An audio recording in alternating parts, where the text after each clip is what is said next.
All right. Hello, my friends. So it's been a while, and I have these weird headphones that make my head look like it's lopsided. Maybe it is lopsided. Anyhow, I am doing just a quick blog because I I did a live stream the other night, and there was discussion about Wicca and witchcraft. And I mean, it always comes up. It's just very natural. So the very first thing I want to say is that there is a difference between those two things. Now, what I mean is, there are people who practice a form of witchcraft which is not Wiccan-based. And they're separate. They're essentially not the same, although I'm sure there's a lot of similarities, but I don't want to get into that because I just would rather not to do it. But the terminology and the identity for those individuals is important, and so I respect that completely. But as for Wicca itself, it is witchcraft. Now, I keep saying this over and over again, and, you know, people still don't quite get it. So that's okay. I understand that. There's a difference between what Wicca started as, like back in the 1950s, 1960s, and what it is today. And I completely understand that, too. And I'm going to get to that in a second. But I'm going to go over a couple of things here. Here's one of Gardner's books. The meaning of witchcraft. Witchcraft today. The Witches Bible. Witch among us. The modern witch. Witchcraft for tomorrow. An ABC of witchcraft. Progressive witchcraft. Rebirth of witchcraft. Dancing with witches. So, these are all considered to be Wiccan authors. Witchcraft and Wicca are the same word. They have the same root. It's actually pronounced Wicca, but today it's pronounced Wicca. So that's the very first. I want to put the nail in this coffin, and I want to seal it up and just hammer it in. Wicca is witchcraft. Period. So, now that we got that out of the way. So, the other thing that I want to discuss is the idea, and I don't know if people are really consciously aware of it. There's like this, this kind of subtle, passive-aggressive attack, if you will. Verbal attack on people who practice Wicca that somehow it's like the starter. It's like the kindergarten, or it's somehow the people that graduate from Wicca and move on to bigger and better things.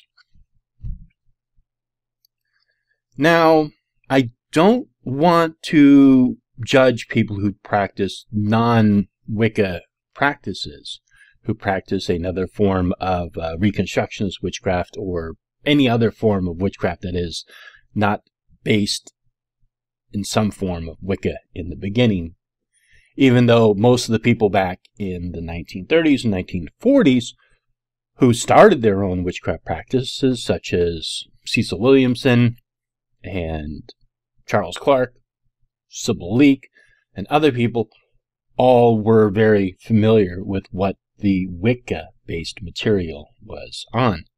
However, today, those are two different things. So I completely understand that, and I completely respect that. There is so much information about Wicca and what it is based on and the history of it. There is so much there. It is really hard for me to believe that people understand it all within a short period of time and then move on to something else.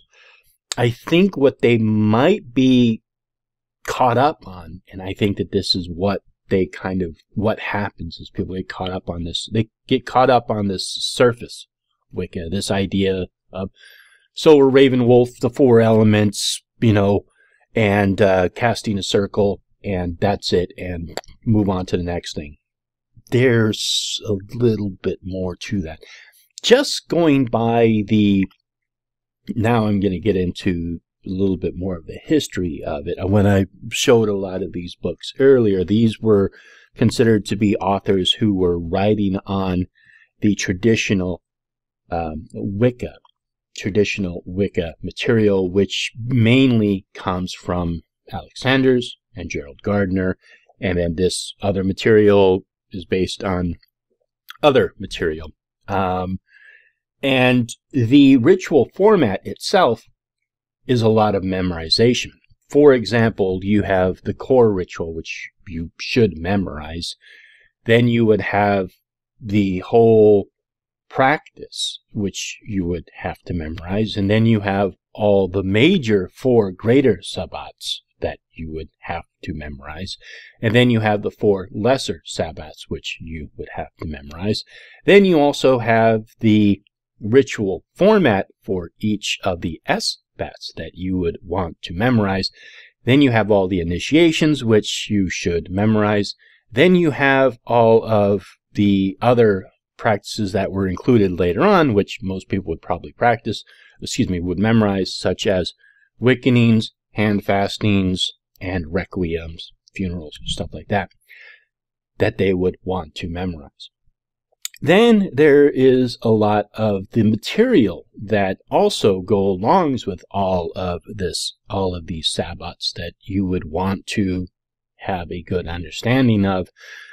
You would want to have a pretty good understanding of the Western occult tradition, a lot of the mythologies around your particular practice of witchcraft, Wicca, witchcraft. There's a lot to it. It's not just candle magic. Candle magic is in there. That's granted. Or correspondences. It's already in there. It's not like you have Wicca who just specialize on candle magic or herb magic or stone magic or correspondence or planets or what. It's all in there. It's all in there. So I kind of have this impression that people are looking at Wicca from a very narrow point of view, as in, this is all that encompasses Wicca. And once you understand that, then you can move on to the next thing. If that is your impression, you're probably practicing very superficially, and you don't have a deeper understanding of what traditional Wicca is and the whole history of it and the whole practice of it. I know that there was, back in, like, let's say the 70s and 80s, there was a lot of people who wanted to practice solitary, and solitary meant that either they didn't want to join the coven, or maybe there wasn't a coven around them. Because traditional Wicca, you have to be initiated into it to practice it. At least this was what was commonly portrayed, let's say in the 70s and 80s. But there is a large group of people who are basing their practice, an eclectic practice, off of traditional Wicca, and they are definitely solitary and not in a group. And they consider themselves to be Wiccan.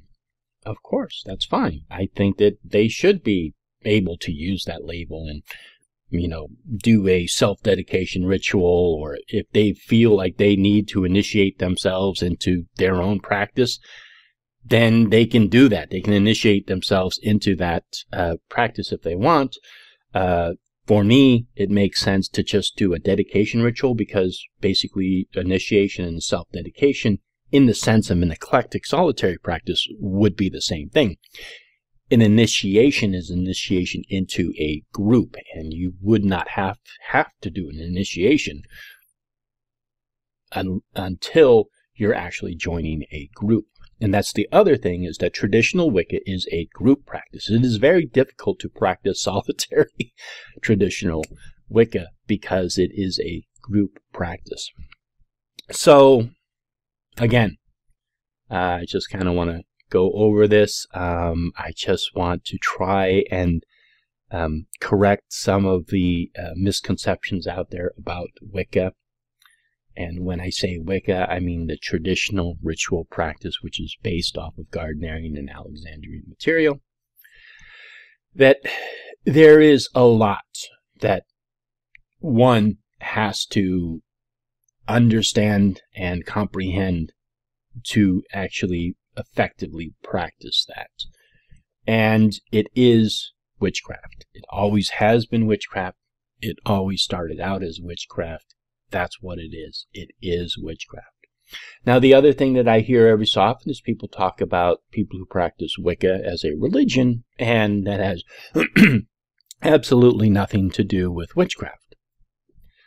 If that's the case, and there's nothing wrong with that, I'm not bashing that or anything. It's perfectly legit. If you want to just practice the religious aspect, meaning that you would celebrate the Sabbats, maybe the Esbats, maybe perform Wiccans, hand fastenings, or Wiccanings, hand fastings, requiems, etc.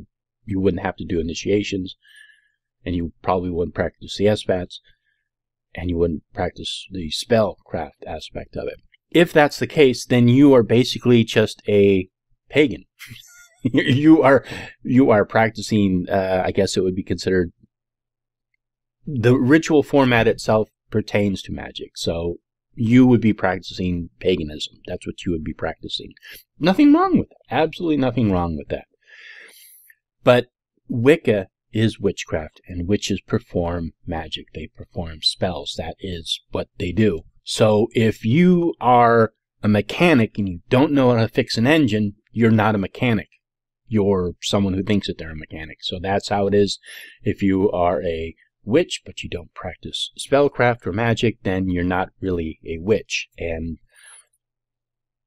you know, if you're offended by that, I'm sorry, but that's just, it's just, if you're this, you practice that. If you're not that, you don't practice that. It's just, it's cut and dry. It's very, there is a fine line. It's not a fine line. Actually, it's a very jagged and obvious line between those two things. Witches practice witchcraft. If you don't practice witchcraft, you're not a witch. That's it. So anyhow, I just wanted to go over just this and just actually come on and just try to kind of dispel a lot of this misinformation so that it doesn't perpetuate and spread. Wicca is a form of witchcraft, but it is not the only form of witchcraft out there. Wicca has a great deal of information and knowledge that one has to understand before they can really even effectively practice it. And if you practice witchcraft, but you don't practice magic, then you're not really a witch. You're just kind of, you're taking on the label, but you're not really acting upon it. So that's it. And just please be aware of what you say to other people. Like, if I'm passively aggressively attacking other people, I would hope that they would call me on it. So I'm doing the same thing for those people out there who are passively aggressively attacking Wiccans and saying that they're, you know, like kindergarten witches or whatever. That's an insult.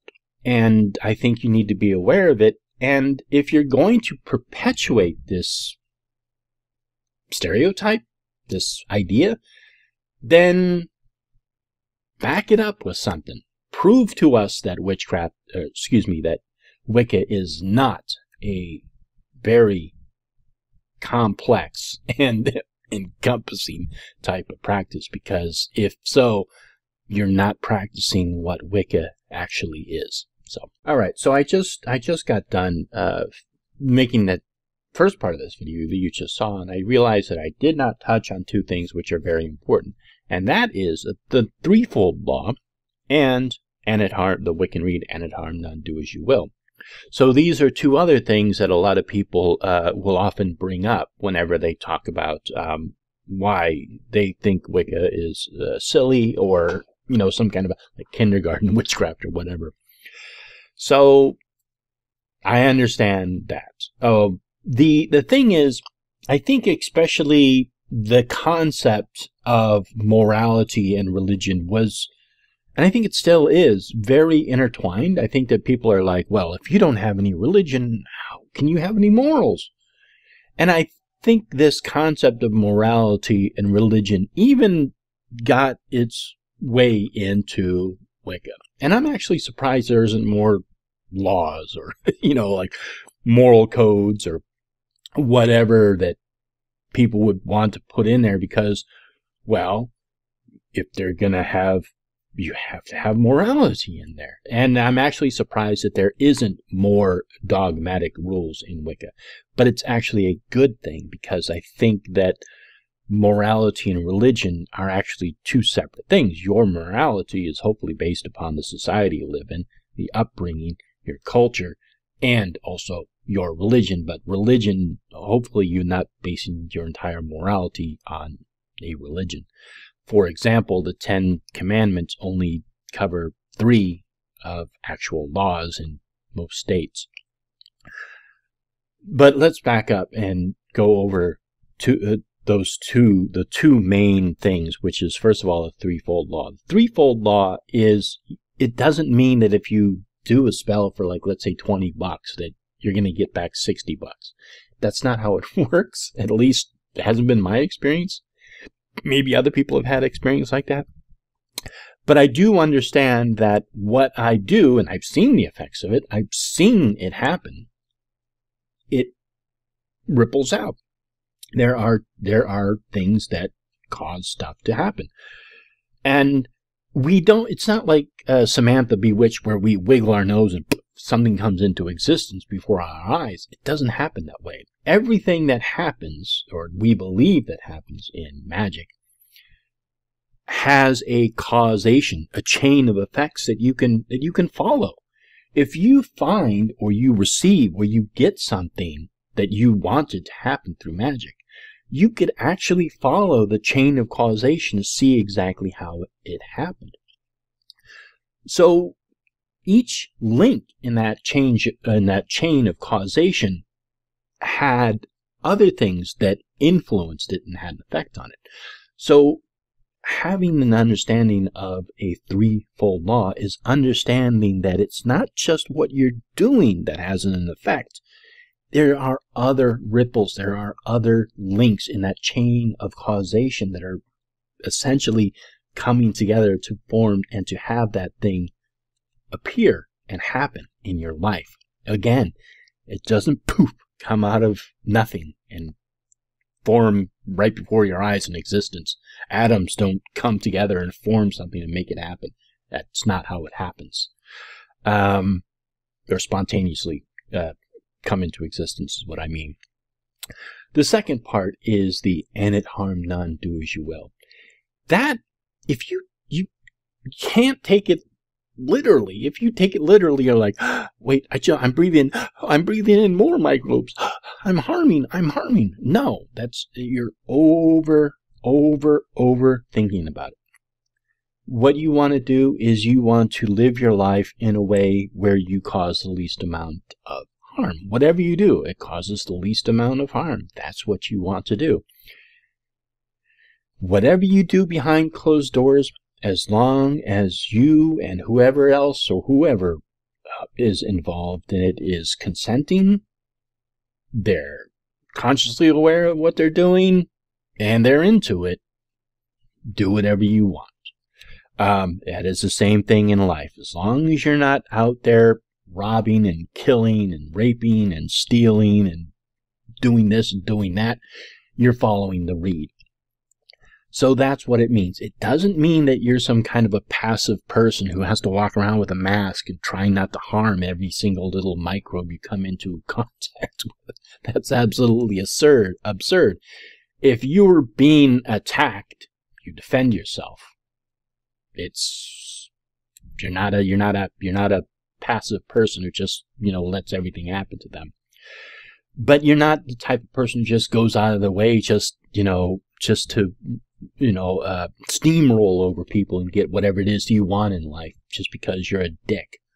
So that's what those things are. So we don't have to overcomplicate them, and we don't have to turn them into some kind of a strict dogmatic code that you absolutely cannot break. Those are guidelines. Those are ways of understanding. They were sort of if anything, the loose moral code that was that was put in there so as to give some kind of a moral code, because I believe that at some point people believed that Wicca needed to have some kind of morality into it. But if you think about it, those are pretty simple things, you know. Don't harm other people. It's pretty easy, pretty general, and understand that whatever you do has an effect upon the world. They're very simple guidelines, and if you think about them, they're actually pretty good guidelines, but you don't have to be dogmatic about them. All right, thank you so much, and bless you.